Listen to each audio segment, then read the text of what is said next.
Buenos días, bienvenidos a nuestro tiempo devocional, Tu Palabra para Encontrar el Camino. Hoy es 7 de noviembre del 2024 y vamos a continuar con la lectura de la Biblia en un año, con el libro de Lamentaciones, capítulos 3 al 5 y el libro Hebreos, capítulo 4. Lamentaciones 3 al 5 y Hebreos 4.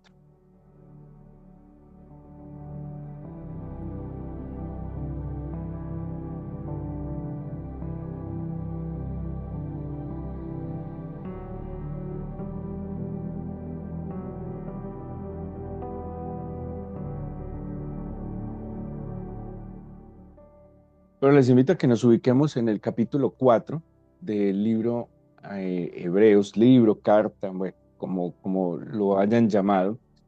Y, y pues veamos lo que este escritor está transmitiéndole a sus destinatarios.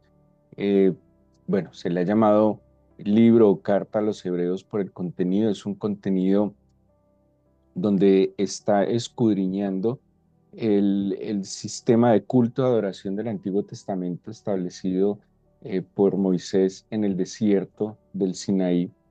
Y lo que está haciendo el autor de este libro, de este tratado, de esta carta, como lo quieran ver, eh, es encontrando en todo este sistema de adoración, cúltico de adoración del Antiguo Testamento, cómo todo aquello que se ha establecido se convierte en un símbolo y en una tipología de lo que sería la obra redentora del Señor Jesús. El centro del culto era el tabernáculo y había un esquema de adoración. Eh, el tabernáculo era una tienda, una carpa que tenía dos partes, una separadas por una cortina gruesísima. Una parte, eso lo veremos en la lectura de Hebreos más adelante, pero esas partes, el lugar santísimo, el lugar santo, y había una parte externa que eran los atrios, todo esto era mostrándonos o preparándonos para lo que se cumpliría plenamente en el Señor Jesucristo. Era un sistema de culto sacrificial donde, eh, como dice Pablo en los Romanos, la paga del pecado es la muerte, ¿sí? Pero la dádiva del Señor es vida eterna. Desde este sistema de adoración había una muerte sustituta, el pecador transfería su culpa a una víctima y por eso se da esa muerte vicaria. Bueno, les cuento que en ese sistema cultico en tiempos de animalistas sería una tragedia completa, pero así funcionaba, porque pues imagínense si la paga del pecado es la muerte, si cada persona que cometiera un pecado moría, pues ya no existirían seres humanos. Así que el Señor establece ese, esa muerte sustituta de estos animales en vez del infractor.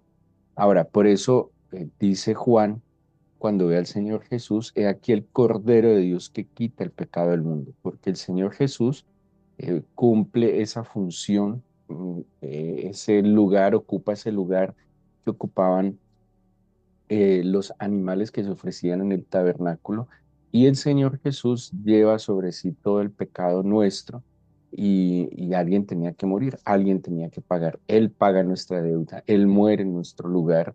Digámoslo así, cuando Él va a la cruz, nosotros transmitimos toda nuestra culpa y Él paga por nuestra culpa. Eso es lo que trata de explicar el escritor de Hebreos, ¿sí?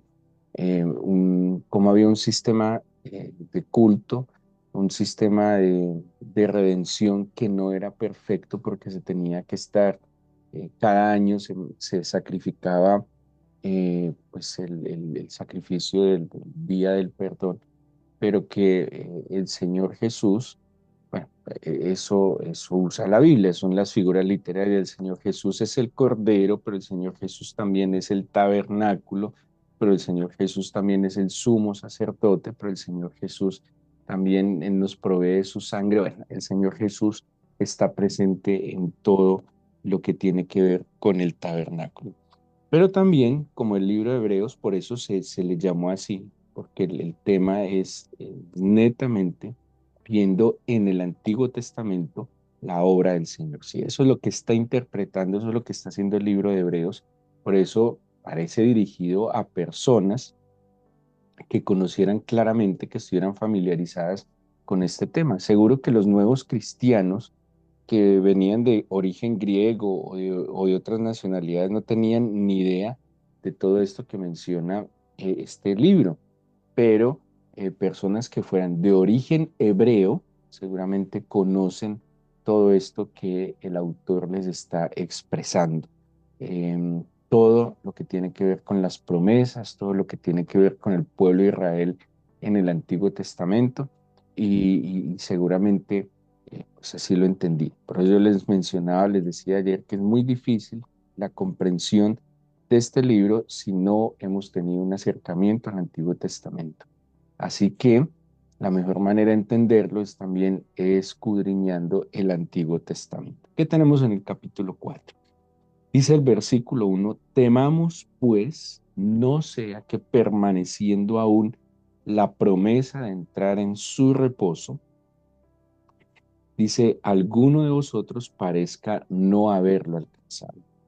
Porque también a nosotros se nos ha anunciado la buena nueva como a ellos, pero no les aprovechó el oír la palabra por no ir acompañada de fe en los que la oyeron. Pero los que hemos creído, entramos en el reposo de la manera que dijo. Por tanto, juré en mi ira, no entrarán en mi reposo, aunque las obras suyas estaban acabadas desde la fundación del mundo. Porque en cierto lugar dijo así el séptimo día y reposó Dios de todas sus obras en el séptimo día. Y otra vez no entrarán en mi reposo. Por lo tanto, puesto que falta que algunos entren en él y aquellos a quienes primero se les anunció la buena nueva no entraron por causa de desobediencia, otra vez determina un día, hoy, diciendo después de tanto tiempo, por medio de David, como se dijo, si oyereis hoy su voz, no endurezcáis vuestros corazones, porque si Josué les hubiera dado el reposo, no hablaría después de otro día.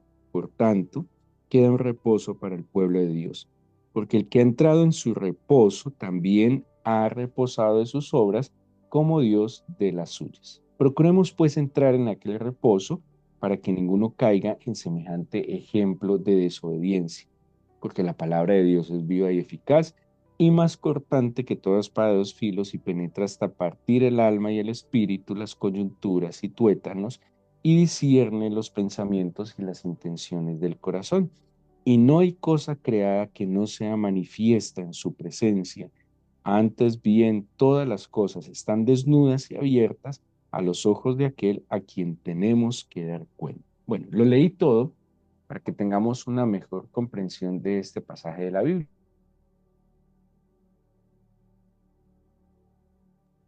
Así que aquí nos está hablando del reposo, ¿sí? Los mandamientos, cuando nosotros vemos los 10 mandamientos, el quinto mandamiento, a nosotros tradicionalmente nos lo enseñaron, santificarás las fiestas. La verdad, eso no dice la Biblia, pues suena un poco contradictorio. Pues, las fiestas, ¿cuáles fiestas? ¿Cómo que santificar las fiestas? ¿Sí? Si vemos ese mandamiento como nos lo enseñaron en nuestro contexto, es un poco complejo, es un poco contradictorio.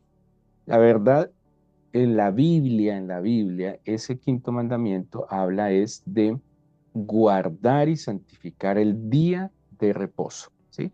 O sea, el séptimo día, como lo establece la ley de Moisés. No está hablando de las fiestas, está hablando del día de reposo como un día apartado para el Señor. Bueno, aquí en este pasaje vemos como tres implicaciones del concepto de reposo. La palabra que utiliza el escritor de Hebreos es una palabra griega, catapaisis, y tiene tres implicaciones. Uno, ese reposo es la paz de Dios, ¿sí? Es la paz que se experimenta de estar en comunión con el Señor. Cuando yo estoy en paz con el Señor, experimento la paz del Señor y es una experiencia de sosiego, de calma, ¿sí?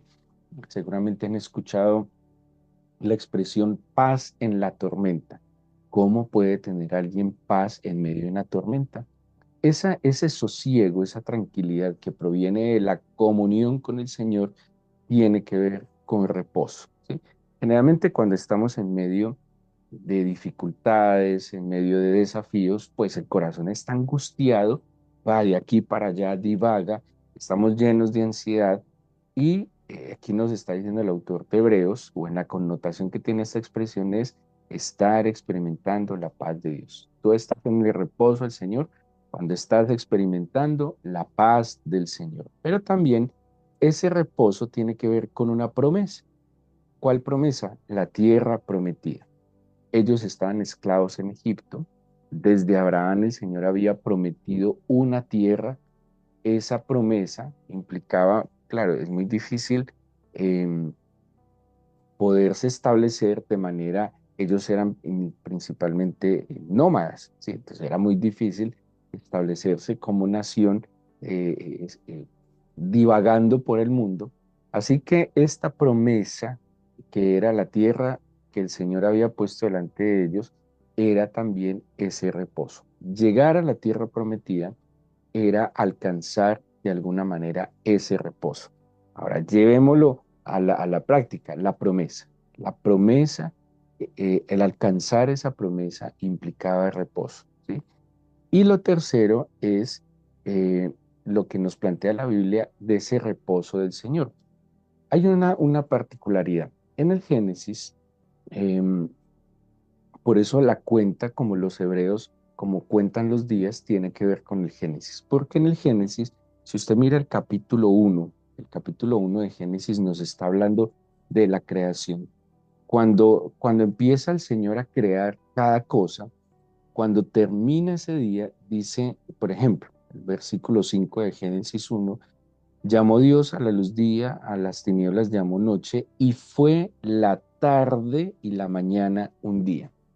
Los días en la Biblia y hasta el sol de hoy, así lo cuentan los judíos, empieza con la caída del sol y termina al otro día. O sea, no es como nosotros que contamos mañana y tarde un día, sino que ellos lo cuentan tarde y mañana, ¿sí? Diríamos nosotros. Ellos ven el día al contrario. Yo creo que los que lo tenemos al contrario somos nosotros, porque primero fue la gallina antes que el huevo, ¿sí? Entonces, pues ellos no están viendo las cosas al revés, somos nosotros los que hemos visto y establecido las cosas al contrario. El caso es que los días se cuentan tarde y mañana. Y durante cada día de la creación, cuando el Señor concluye lo que está haciendo en cada día, dice, y ustedes lo van a ver así, fue la tarde y la mañana, luego el día segundo, luego dice, fue la tarde y la mañana el día tercero, fue la tarde y la mañana el día cuarto, y así hasta el día sexto, ¿sí? O sea que cada día concluye, cada día termina, ¿sí? Cada día tiene un inicio y tiene un fin, la tarde y la mañana. Pero cuando llega al día séptimo, en el capítulo 2, versículo uno, dice así: fueron pues acabados los cielos y la tierra y todo el ejército de ellos. Y acabó Dios en el día séptimo la obra que hizo y reposó el día séptimo de toda la obra que hizo. Y bendijo Dios el día séptimo y lo santificó, porque en él reposó de toda la obra que había hecho en la creación. Hay varias particularidades en el día séptimo. Uno, que dice que concluyó. Ahora, aquí no se trata de reposar como dejar de hacer las cosas, como simplemente descansar, sino que ese reposo implica que la tarea se concluyó. O sea, usted no puede ir a descansar si no ha concluido la tarea. Eso es lo que nos está diciendo. Dios concluyó la tarea. Hay gente que quisiera vivir en constante reposo, pero no hay manera si la tarea está inconclusa. Usted no puede descansar, ¿sí? No sé si le pasa cuando tiene pendientes, que es muy difícil descansar en la noche o en el día o en el fin de semana cuando tiene pendientes, y es muy complicado experimentar pendientes. El Señor concluyó. ¿Cómo concluyó? Cesa porque pues ya lo terminó. Pero una particularidad de este día es que es diferente a todos los demás porque no tiene ni principio ni fin. Es muy singular, porque de todos los días, dice el Señor, fuera tarde y la mañana el día tal, pero en el séptimo día no menciona que fue la tarde y la mañana.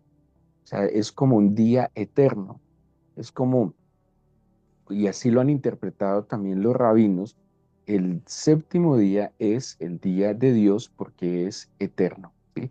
Porque no concluyó, pero tampoco empezó.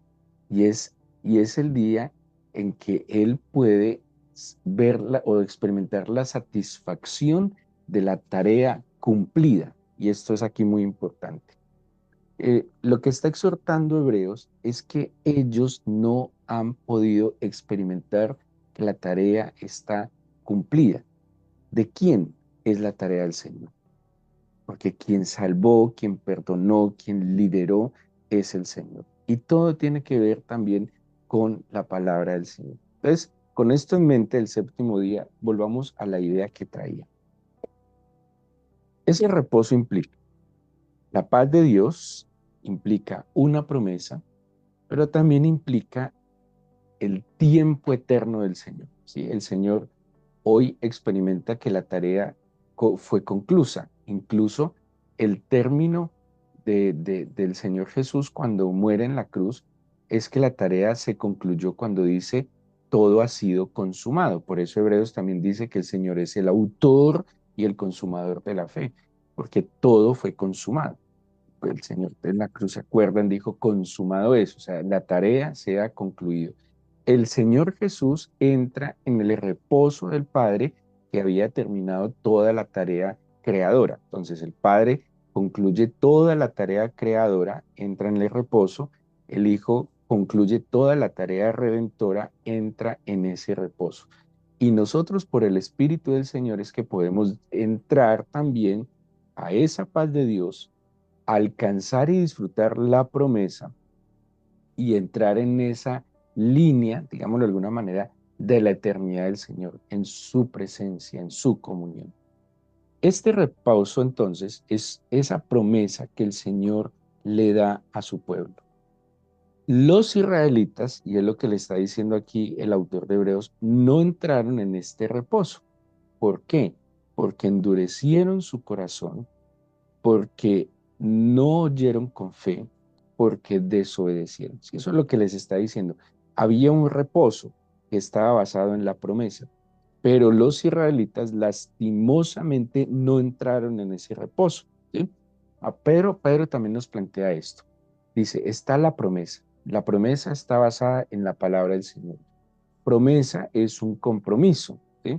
Y el compromiso tiene peso de acuerdo a quién lo da. Entonces el Señor se compromete con su pueblo. Esa es una promesa.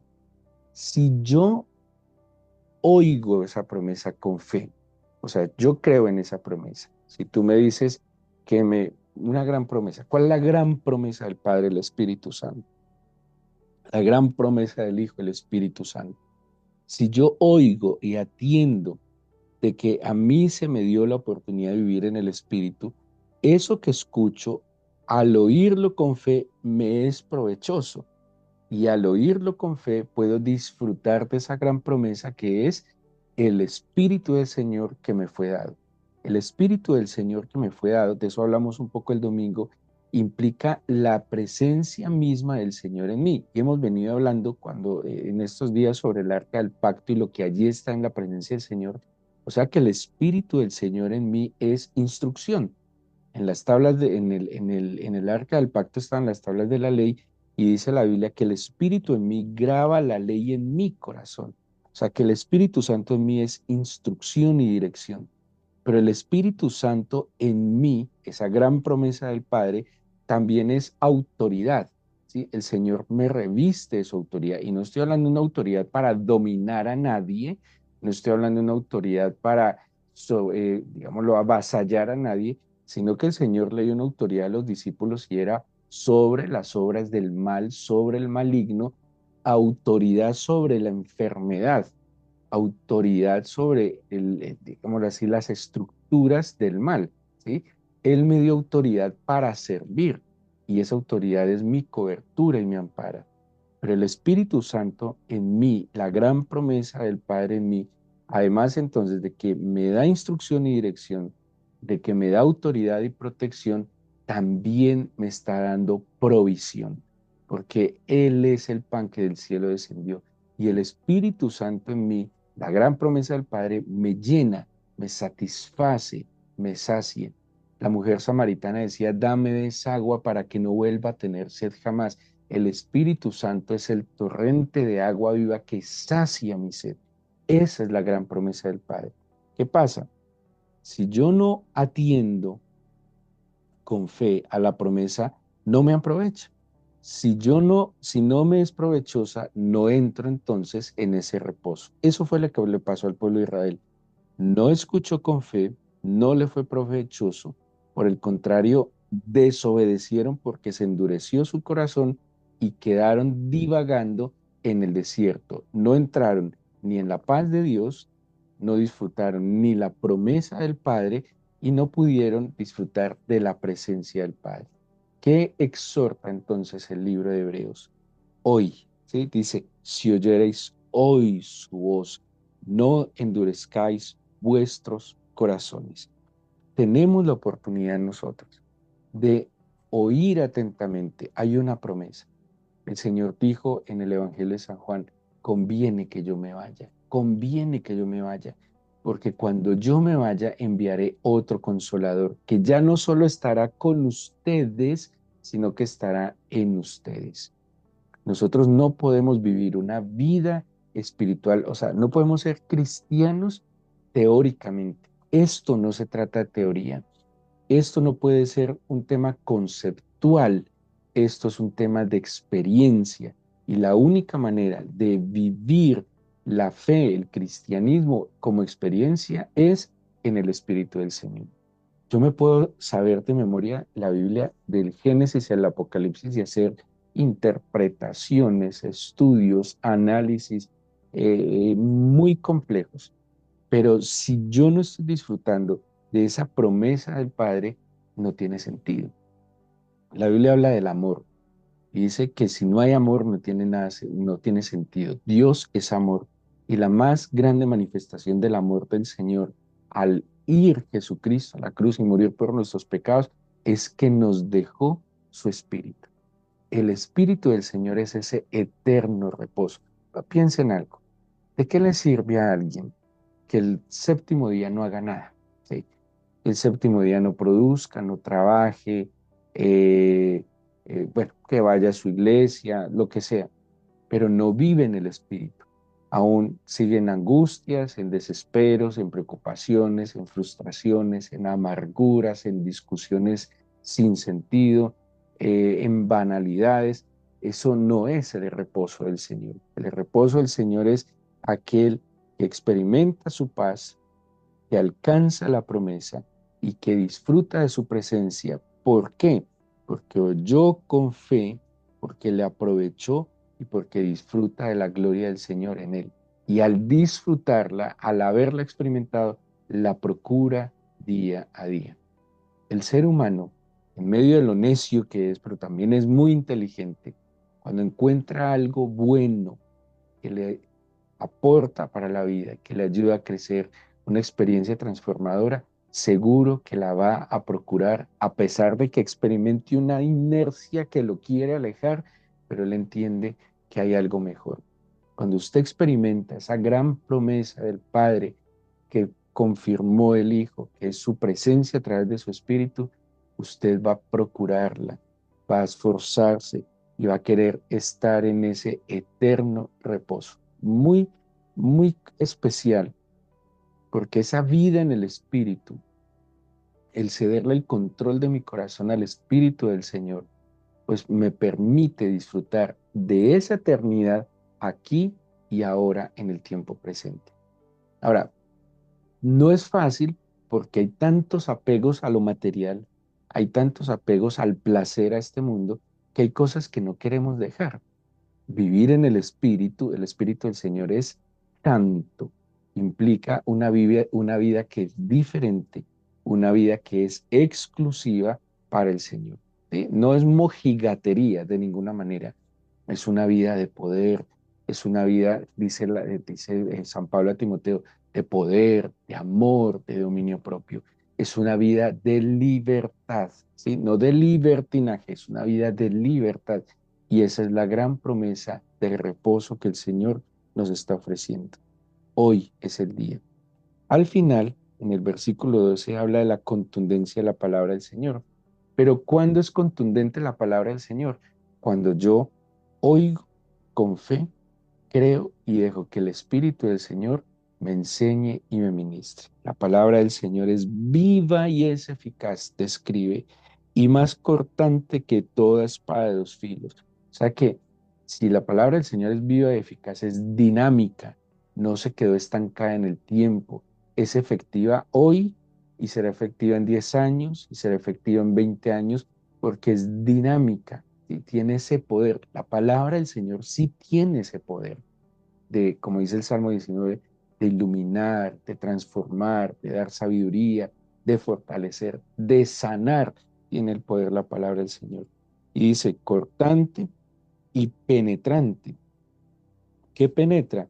El alma, el espíritu, las coyunturas, los tuétanos, y me ayuda a discernir los pensamientos y me ayuda a discernir las intenciones de mi corazón. Todos los días usted se esfuerza en escuchar la palabra del Señor.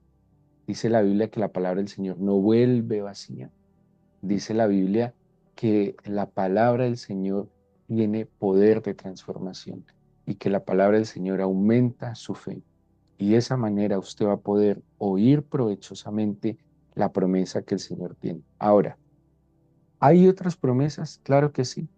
Y eso usted lo verá, lo disfrutará en la medida en que disfrute la gran promesa. O sea, hay una gran promesa que es ese gran reposo que el Señor me ofrece y es su espíritu. Y añadido a eso hay otras promesas, ¿sí? Donde el Señor ya de manera individual, particular y singular trata con cada uno y Él nos pondrá dentro de sus propósitos, digámoslo así, unos planes, digamos, eh, una misión que cumplir y en esa misión nos dota a través de su palabra, donde nos promete. Y una promesa del Señor es de nuevo un compromiso que Él va a cumplir. Él lo va a cumplir. Démosle gracias al Señor. Hay muchas cosas que pueden ser complejas aún, no fáciles de entender, pero yo le invito a que haga una oración simple. Pídale al Padre que su corazón y sus oídos se preparen para oír con fe su palabra para que le sea provechoso y usted pueda disfrutar de esa gran promesa que tiene el Señor. No sé si lo haya hecho en alguna ocasión, pero sea hasta el momento de pedirle al Espíritu del Señor que le cubra. A veces nos sentimos indignos, seguramente hemos pecado, todos hemos pecado, pero atrévase a pedirle al Espíritu del Señor que tome su vida, que llene su corazón, que sacie su sed, que llene sus vacíos, que ilumine lo que en su vida aún está oscuro. Dígale al Espíritu del Señor que le dé la oportunidad de experimentar al Padre y al Hijo en su vida, experimentar el amor no como un sentimiento, sino como una fuerza que invade todo su ser. Pídale al Espíritu del Señor que le enseñe y que le dé una muestra de ese poder eterno. Y si usted experimenta angustia, afán, ansiedad, preocupación, tristeza, pídale al Espíritu del Señor que le cubra, que hoy le acompañe. Parácletos es el término que utiliza la Biblia como consolador. Implica un compañero. Dígale entonces, acompáñame hoy. Acompáñame, que no experimente soledad. Fortaléceme, por favor. Y ayúdame a no quedarme con un cristianismo intelectual, Señor, sino experimental. No Tampoco, Señor, rayar a lo fantasioso, Señor, pero experiencia real y concreta en tu espíritu. Dame, Señor, de beber hoy el agua viva para que yo no tenga que ir a una fuente diferente que seas tú. Y bendícenos, danos tu bendición. Haz ese milagro que hoy necesitamos. Ábrenos esa puerta hoy, por favor, y cierra detrás de nosotros esa otra que ya no nos conviene. Danos tu bendición, tu guía, tu protección, Señor. Te lo pido en el nombre de Jesús. Amén.